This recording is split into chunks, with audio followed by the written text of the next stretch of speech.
welcome to Bla Bla Black Sheep, a weekly podcast where I, Sarah Korth of SEK Handmade, answer your yarny questions. We talk mostly about crochet stuff because that's my main yarn craft, but I do knit. I am fascinated by spinning. I do a very poor job of sewing, so all sorts of fiber crafts are welcome here. If you are here for the very first time, welcome. It is so wonderful to have you here with me. If you're back, thanks for coming back. I appreciate that. My hair, can you see this? This is a curl. It's getting out of control. As a child of the late 80s and early 90s, the saying, the bigger the hair, the closer to God, is what I think of every time my hair gets that big.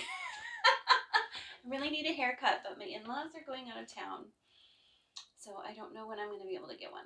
We'll see. Anyways, thanks for being here. Let's see. What am I wearing? I am wearing my Astana earrings, and I have about 80 versions of these. And it's a two-piece.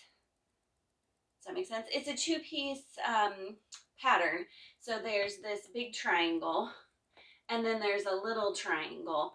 And this is actually upside down with a little tassel hung from it. And this is one of my favorite variations that I did. So lots of fun. I love taking a pattern and playing with it.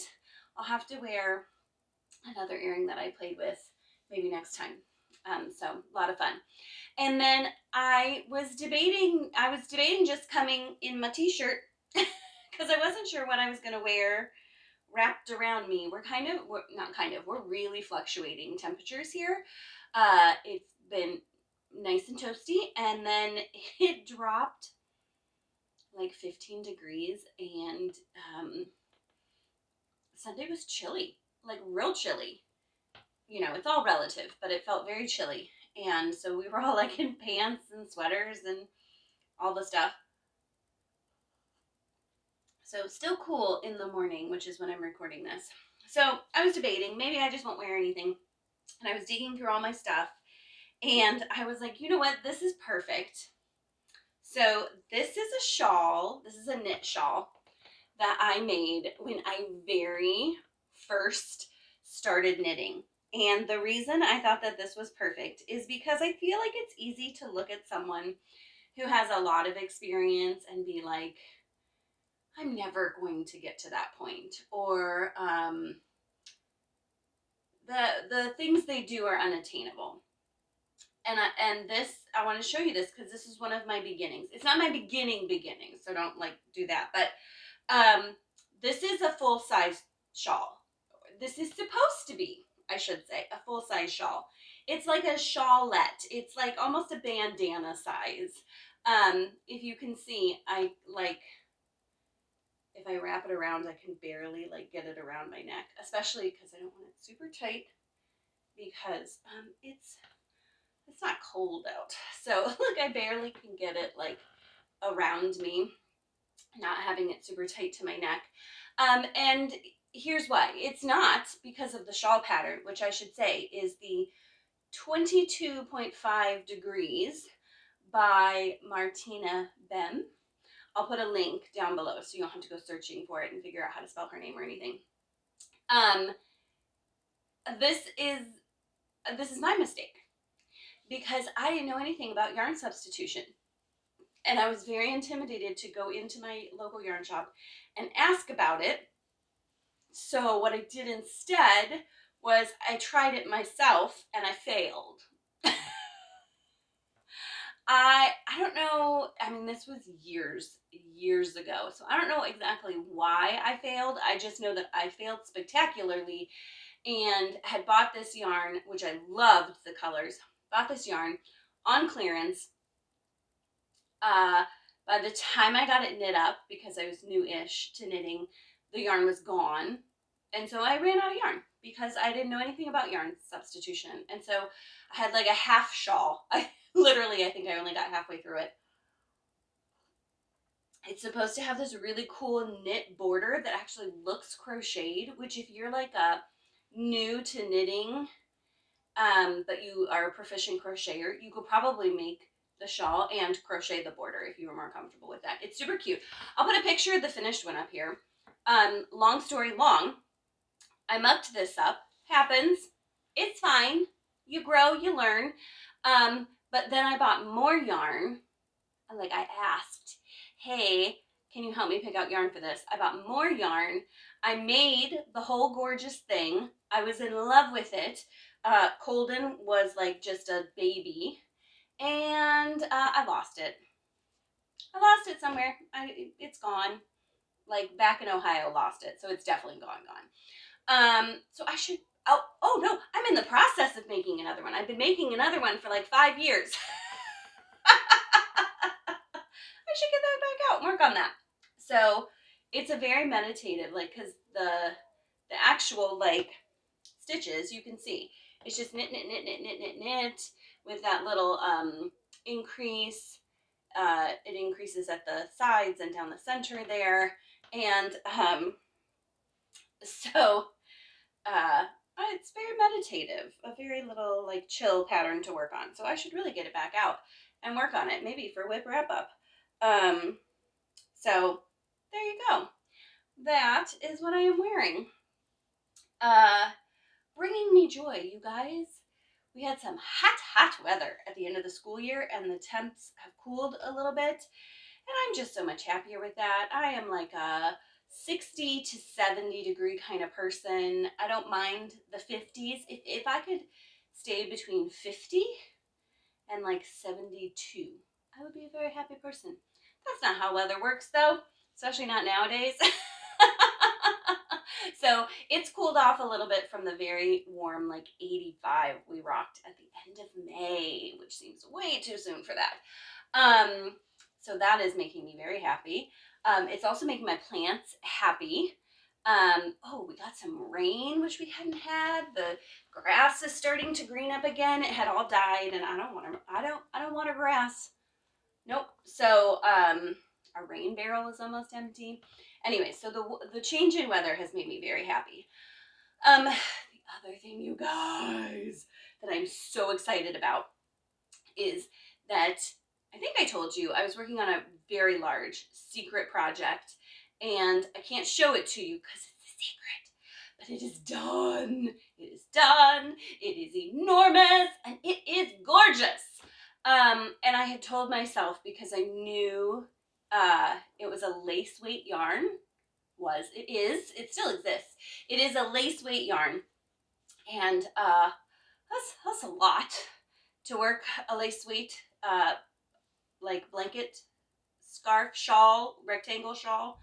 And so I had told myself, because it's a contracted project, and you got to get it done on time, right? So I told myself I can't work on anything else until I'm done with that. And I'm done. It is blocked. It's gorgeous. I'm going to take some pictures so that I can have some for when I can share it, which is like not till next spring. So it's going to be a while. So you can forget about it and I'll show you next spring. But not only am I super excited and pleased with the finished product of that, but it means I get to work on other things now, which I'm so excited about. So I want to show you one of the things I've been working on. I'm going to go teach a class in Chicago in July. So if you're in Chicago, sign up for my newsletter. I'll send out information about that in an email. And so I was talking with the owner of the yarn shop, Robin of Bloomin Spindle, and the Bloomin Spindle. I think if you're looking for it, that's what you need. I was talking to her and we were discussing classes and what would be best. It's a little bit of an extra challenge deciding classes when I'm traveling to teach, because there's a limited amount of time. Like I just taught a Tunisian bag class. I'm losing things. I have so many things to share with you here. They're just all over the place.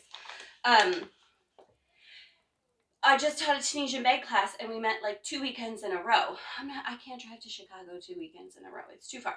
So it's got to be a class that can be done in the weekend. So this is what we came up with. Are you ready for this?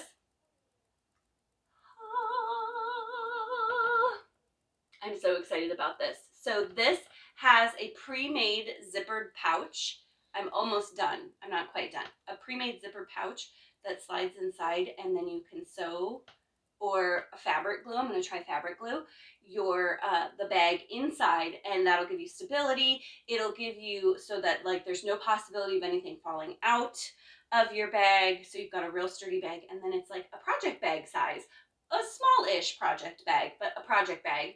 And then I'm going to make a smaller one that's like a notions pouch with the same idea that it's made to fit. The crochet piece is made to fit a pre-made pouch, and so then you can have like a real sturdy pouch without and very little or no sewing necessary, which is so exciting. So that is what is bringing me joy. Getting back to some other projects, doing, you know, the inspiration, diving in sort of thing. So I'm very excited about that. So let me share with you some small businesses. You guys, okay. I'm going to try to keep this story short. Sustainability and low waste is very important to me, and I'm not perfect. But I was using K-cups for a long time. I got the compostable ones, and then I found out that that's not even okay. I mean, it's better, but like you can't just throw them in your garden and they'll compost. They need to be composted in an industrial composter, which means they like chip everything up into little pieces and then compost it, which I don't do. I just compost, throw it in the bin and hope it disintegrates. So once I learned that even my compostable K-cups were not good, and I had no luck with the reusable ones, once I figured out that those were no good, I looked for a better solution. I'm the only one in my house that drinks coffee, and so I went with a French press. So what I do is I buy my coffee from a local roaster. That's important to me, to support a local roaster. I grind my own coffee beans once a week, and then I use those in my French press. And then once I'm done with my French press, I dump the coffee grounds out in the garden to decompose and do their gardeny thing. So I grind beans about once a week. My dad grinds every day. I will not have the patience for that.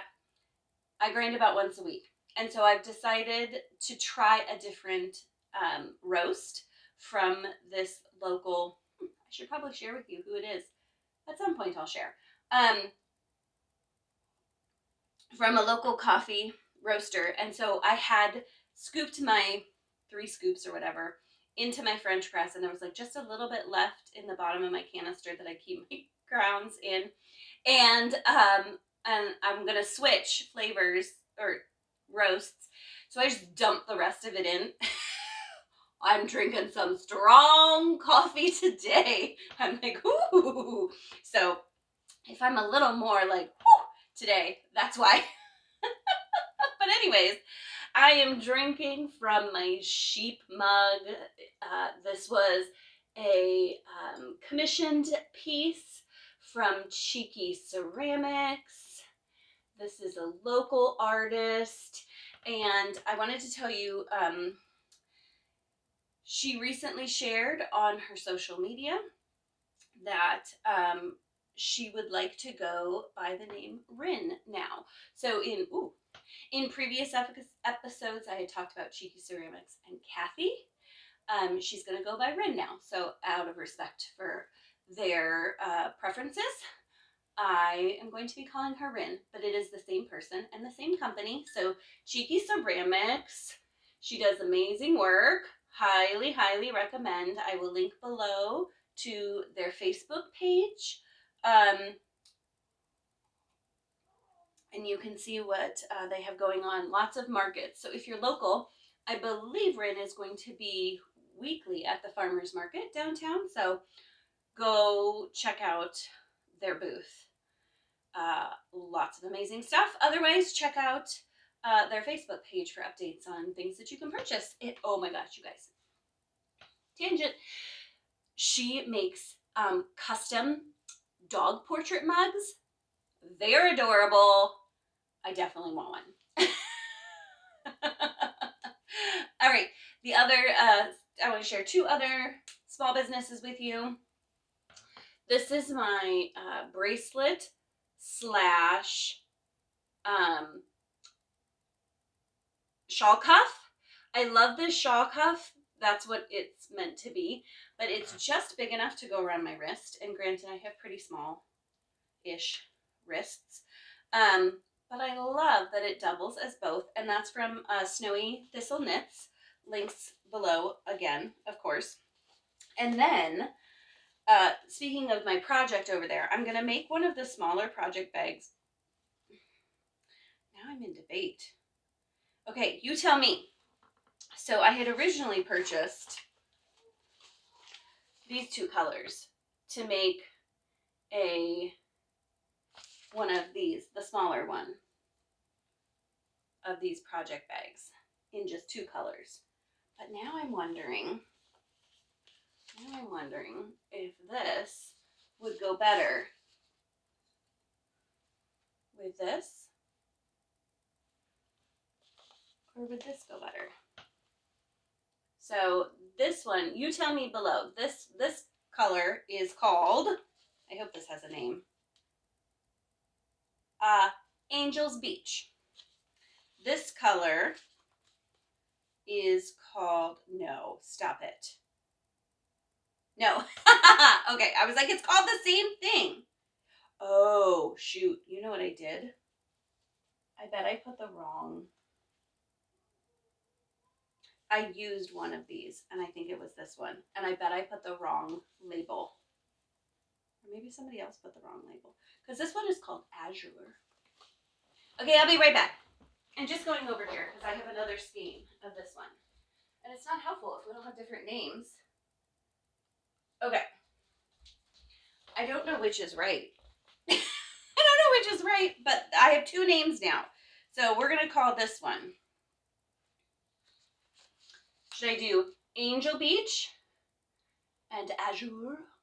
Or should I do Bondi Beach? Bondi Beach and Azure.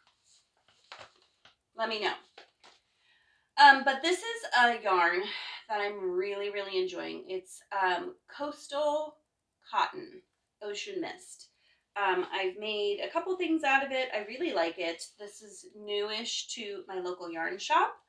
And so if you're looking for a cotton, I don't know how available this is locally. Probably should have looked that up online. But if you're looking for a cotton to try and you can get your hands on it, I highly recommend. Lots of just really amazing colors. So those are my small businesses. Again, in the show notes, all the links. You don't have to chase them down. I've done it for you. So let's talk questions. Okay.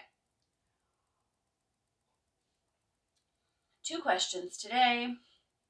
Here we go. Question number 1. I'm pretty new to crochet, and I'm seeing lots of what I assume are acronyms flying around. What do they mean?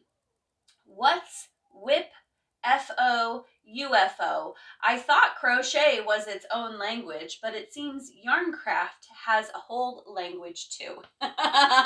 Yes, it does. I always tell my my new crocheters, my Learn to Crochet class, you're learning to read a whole new language. All of those SC, DC, TR, you know, all of those abbreviations and terms and stuff, it's like a whole new language. So not only are you learning a new way to manipulate your hands, you're also learning to read a whole new language. So yeah, Yarncraft seems to have a whole new language too. So let's go through those ones that were listed. They are acronyms, and you're right. They all mean, those are all like in the same genre, but they all mean similar things. I don't know where I was going with that. Never mind. So, WIP, or a WIP, which your device will always correct to whip, like whipped cream, or like whip. WIP is a work in progress. So any project that you're working on, if you're joining the WIP Wrap Up, where it's called the WIP Wrap Up because it's to wrap up any works in progress that you have. So anything that's not completely finished would be a work in progress. There might be a little controversy over what constitutes a work in progress, but I feel strongly that until it's ready to be used or worn, it's not done. So if you finished crocheting but you have not blocked, or you haven't woven in your ends, it's still a work in progress. Until it's ready to be fully worn, it's not done. So if you want to join us and you have, let me tell you, those finishing details are by far the hardest for me. I will very often put those off, and I'll be honest with you, the only reason I get a lot of them done is because I have deadlines for my for my patterns and stuff. So the only reason that gets done is because of that. If not, I would need the WIP Wrap Up to finish them up. So if you have projects that are sitting around just waiting for ends to be woven in, to be blocked, to be seamed, all of those finishing things, those each count as a WIP in the WIP Wrap Up. So come on over, join us. It's a fun group. We're chatting mostly on Instagram, but I also have a Facebook group. And people are finishing stuff up. You guys have been so impressive. I'm super impressed. Now that I've finished that big WIP, I'm ready to like get through some smaller things. So join us over there. So a WIP, or a WIP, said WIP though. Nobody says it. I got a little WIP over here. A WIP is a work in progress. An FO is what we are aiming for with WIP Wrap Up. It is a finished object. So once you're all done, it's an FO. You'll see like FO Friday, Finished Object Friday, and people will share like the latest thing they've wrapped up. So lots of fun. Once you've changed a WIP into a finished object, it's an FO. And a UFO is not an identified flying object. Though if you throw your project, maybe it is. A UFO is just an unfinished object. So a UFO and a WIP are the same thing. So there you go. Some people just call them different things. So while we're talking about WIPs, thank you for that question. That was such a good segue into this. I received one of the prizes. So some of the people who have contributed prizes to WIP Wrap Up are going to mail them to the recipients, and some of them sent them directly to me. So I have the yarn that we're giving away because Jess of February, just checking to make sure I don't share our addresses with the whole world, especially not hers. I feel bad. She sent hers to me, so she's contributing 2 yarn sock sets as prizes, and so I thought I'd show them to you because they're gorgeous. This one is called Rosemary and Cherry Blossom, and look at those gorgeous colors, but also they each have a cute little stitch marker with them. Isn't that wonderful? So cute. And then the other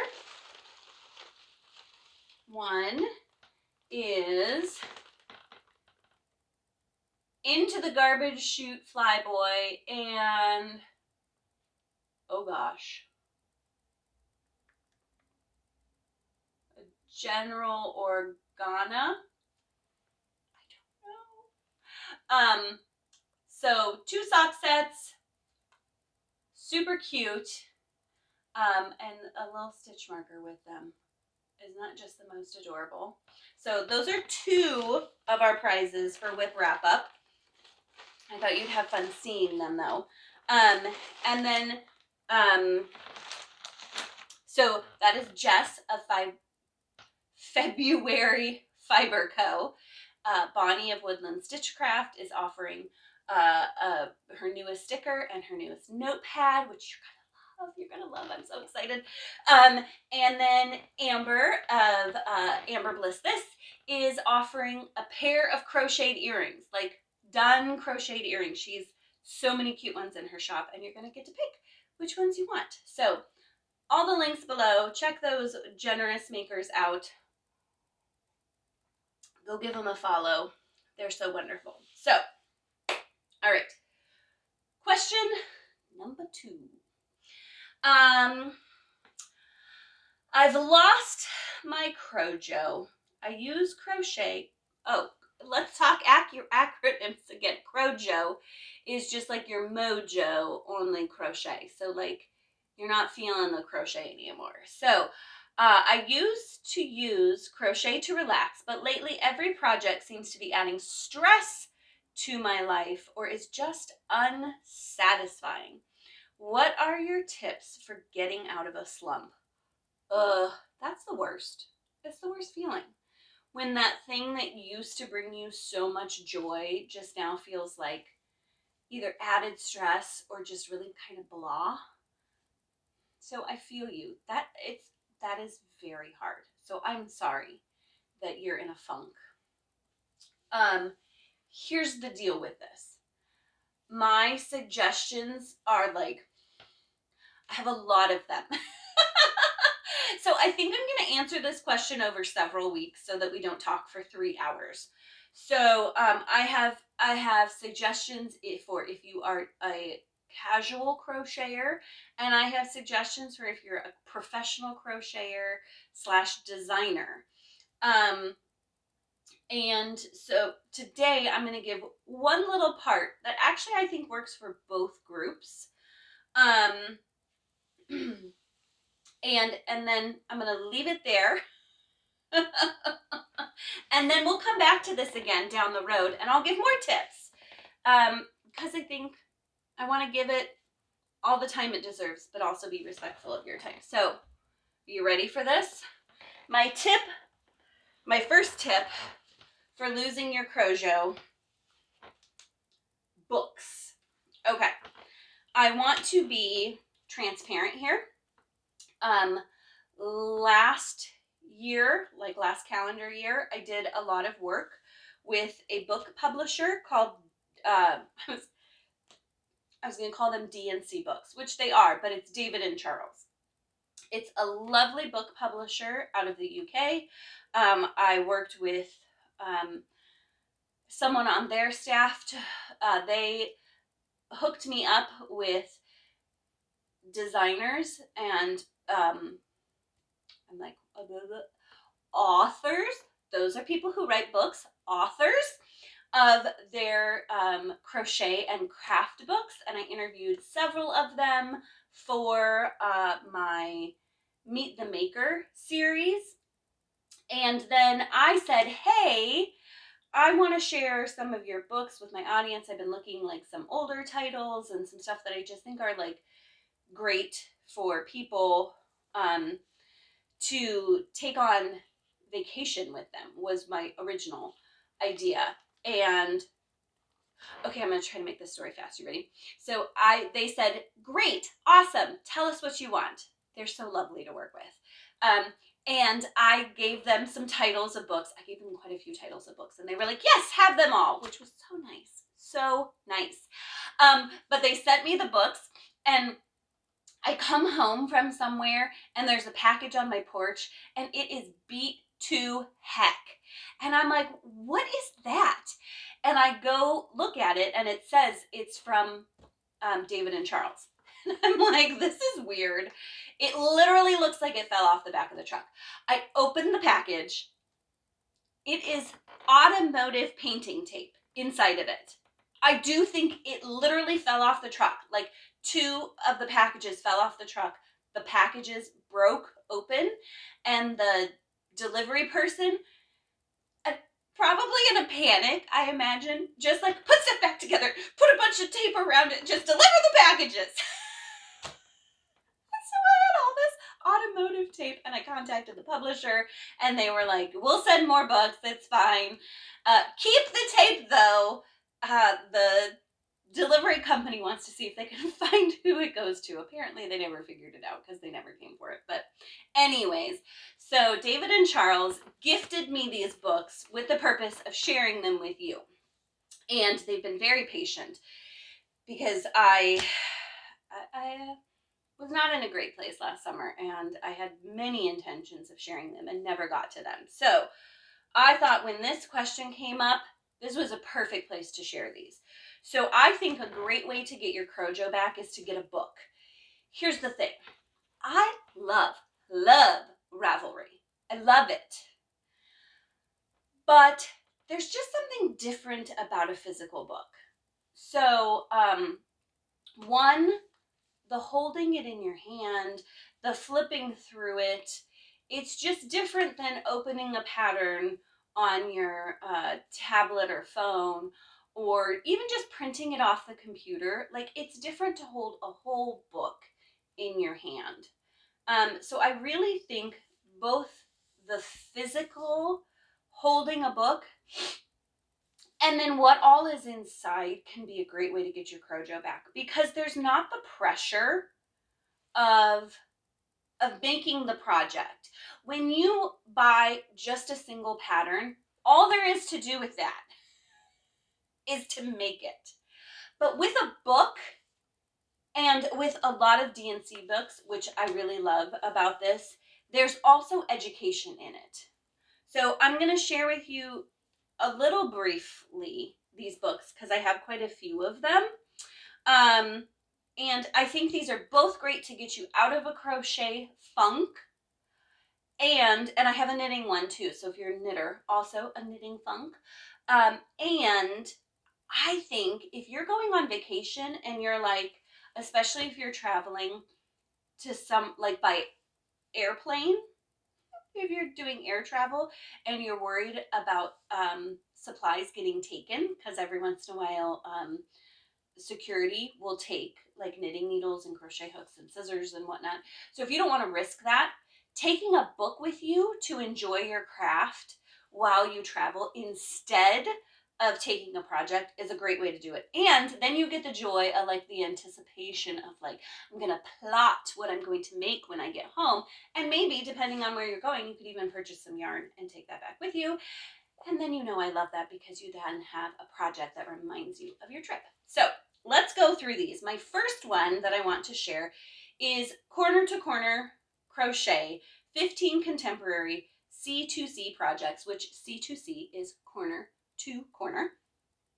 And I apologize if I say names incorrectly. This is by Jess Copa. Again, I'll link below, and I'm going to give you 2 links, hopefully, if I can find them, to every one of these books. One will be an Amazon link, and one will be a bookshop.org link. I know that some people are a little like, I don't want to give my money to Amazon. Other people are like, I have Prime and I want it now. So 2 options, but they'll be linked below, so you don't need to be like scribbling notes about these. So I love Corner to Corner. And I know that there are some people who just still haven't learned yet.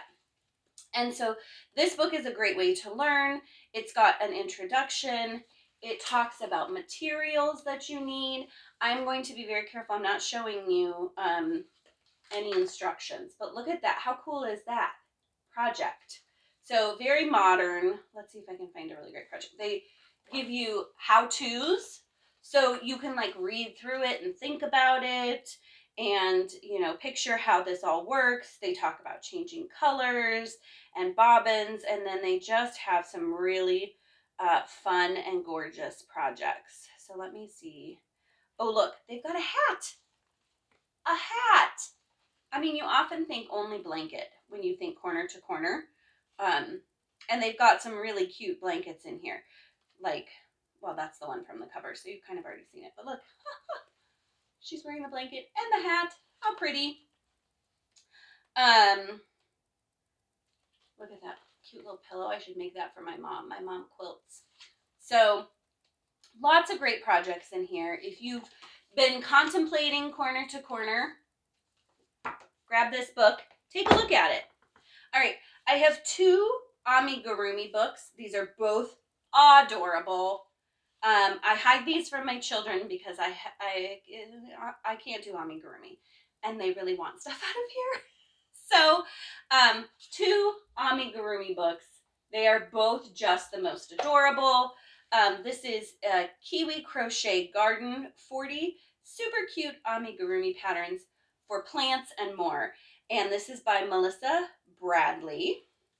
And again, it's got an introduction with information about the author. It's got great information not only on like tools to use, but I did see in this one, yes, it talks a little bit about color theory. So like how to put your colors together. And I had to show you, look at this. They did the color wheel and little ladybugs. So cute. And then what they do, how they've organized the book is by color. And so then you get several plants in each color. So they've got pink, they've got red, they've got orange, and then all just like real plants, and some like there's a seed pack. There's this snail. Look at that guy. How cute is he? So super cute stuff in there. And then this is Curious Crochet Creatures, Amazing Amigurumi Patterns for Wonderfully Weird Animals. My kids are obsessed with this one. And it's by Irene Strange. Just looking at the cover, right?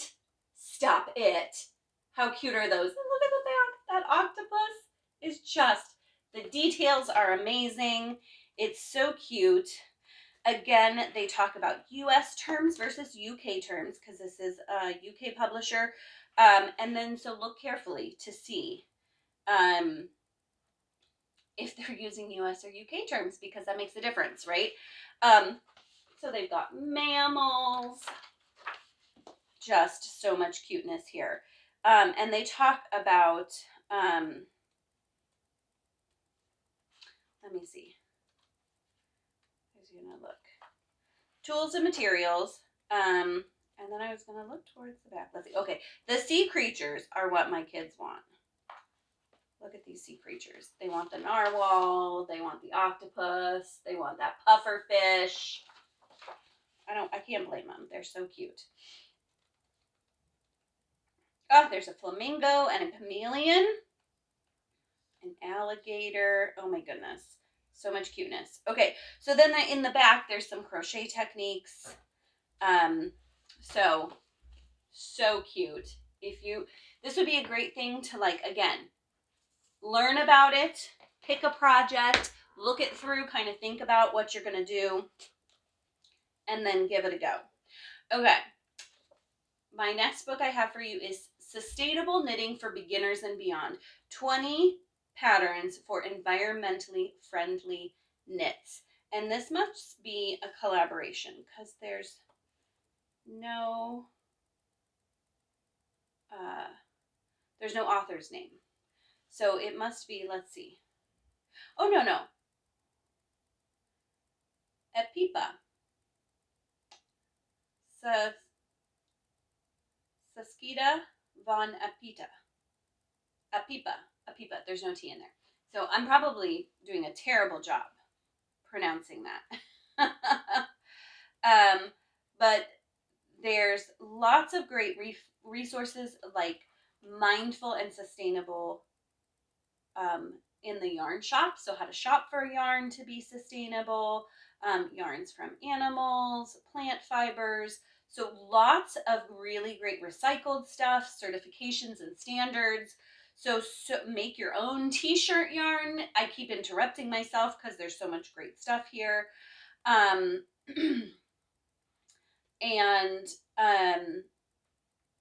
if you are interested in sustainability, this is great.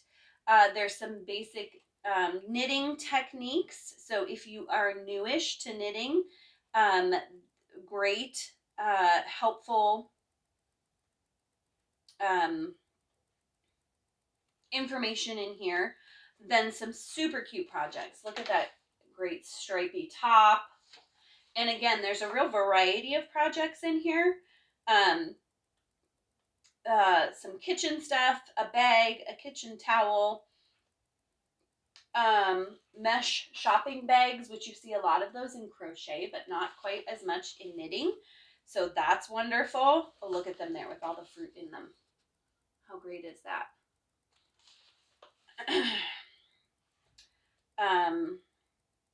Some placemats, all sorts of great things for the home. For the bathroom, you got a little scrubber mitt, a bath mat, a little hairband for holding your hair back when you're washing your face.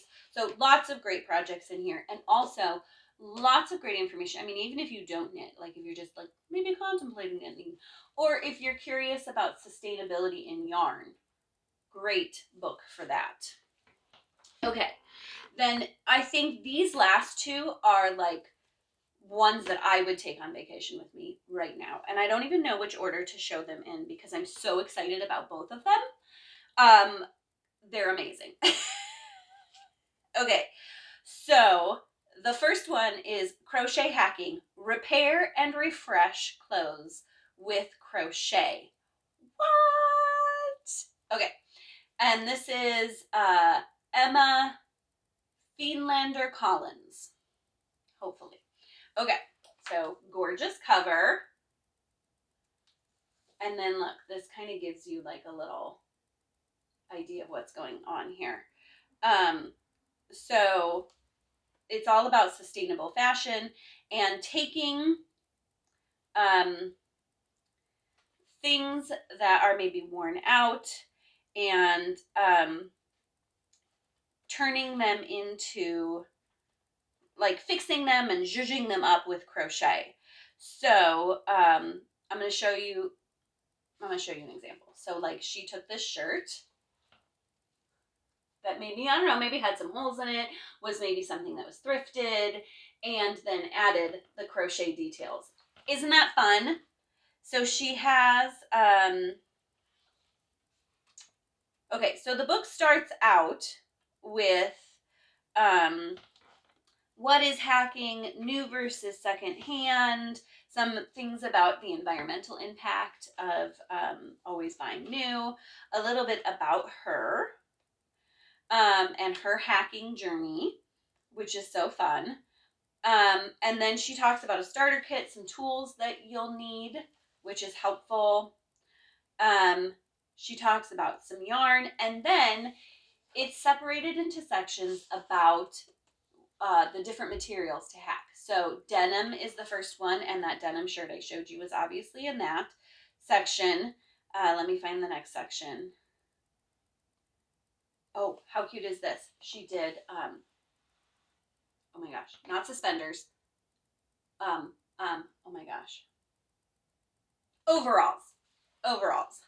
That's not suspenders. Let me show you the front. So that's what she did with the overalls. Super fun. So that's obviously still denim though. Jersey, so like t-shirts and stuff. And I saw this and I was like, oh, let me go thrift a t-shirt because I want to do that. How fun is that? She took the old t-shirt and added a little border and a neckline. So fun. Do you remember that sweatshirt that I have that's falling apart? And I couldn't think of what the word was for exposed mending. Look, she added cuffs to a shirt that I assume was falling apart like my sweatshirt is. So all sorts of fun ways to take how cute is that? To take pieces of clothing and do some exposed mending to them and make them usable. This is totally something I could just sit somewhere and look through and read and be inspired by. The other thing that I found, the other book that I found super inspirational that I could just sit and flip through for hours is 100 crochet tiles. And they're just a whole bunch of like squares and tiles. And so it was compiled and edited by Sarah Collard. And same thing, it's got information in the front to help you out. And then it's just got a ton of a bunch of tiles that I'm going to flip through real quick because I don't want to give away patterns. But look at all those different tiles. And then at the end, some projects that you can do with them. Right? You could take, if you were going on a vacation and you had limited space, you could take just a couple scrap balls of yarn, this book, and one crochet hook, and just play with making tiles. So fun. So fun! Okay, so if you are in a crochet funk, I highly recommend get a book and just don't worry about crocheting. Just like look through the book, enjoy learning about something. Get a book about spinning or yarn fiber. There's some really great ones out there about those things too. So find a book and just, hey, don't even buy a book. Not that authors and publishers don't deserve your purchase, but if you're like unsure, go to the library, look through their crafting section, and even you can just like use that to like peruse, and then if you find something you really like, give it an order so you can have it in your stash to use, whenever you want to. So that is my first of many suggestions for getting out of a yarn funk, is to get a book and just don't pressure yourself to make anything. Just learn, look, enjoy the gorgeous projects, and hopefully once you do that, you can be a little out of your funk, and maybe you'll find something that'll inspire you to get out of your funk and enjoy your crochet and your craft again, because we should enjoy it. We should always, almost always enjoy. Let's be honest. Sometimes you got to do things you don't enjoy. You can't be a crocheter without seaming, and if you hate seaming, you maybe still have to do it sometimes. Weaving in ends, bleh, still have to do it sometimes. So that is my first of many tips for how to get out of your funk. We'll come back to that topic. If you are in a funk right now, I'm sorry. I know it's hard to have that thing that used to help your mental health be a detriment to your mental health. But don't be hard on yourself. It happens to literally everyone. So yeah, be kind to yourself in as many ways as possible, and maybe get a book. Thank you to David and Charles Publishing for gifting me those books. I have several books that they've gifted me, and maybe we'll do a giveaway here soon. That would be fun. So thank you so much for joining me today. I appreciate you sticking around for this long one. I wanted to share all those wonderful books with you, though. So I hope that you have some time this week to get outside, breathe some fresh air if there's fresh air to breathe in your area. I know lots of wildfires and not good air going on recently. So, but if you can and it's safe, go breathe some fresh air, look at nature, bake something. That's another great thing I love to do when I'm maybe in a bit of a funk with my crochet. And thank you so much for joining me. Happy crafting!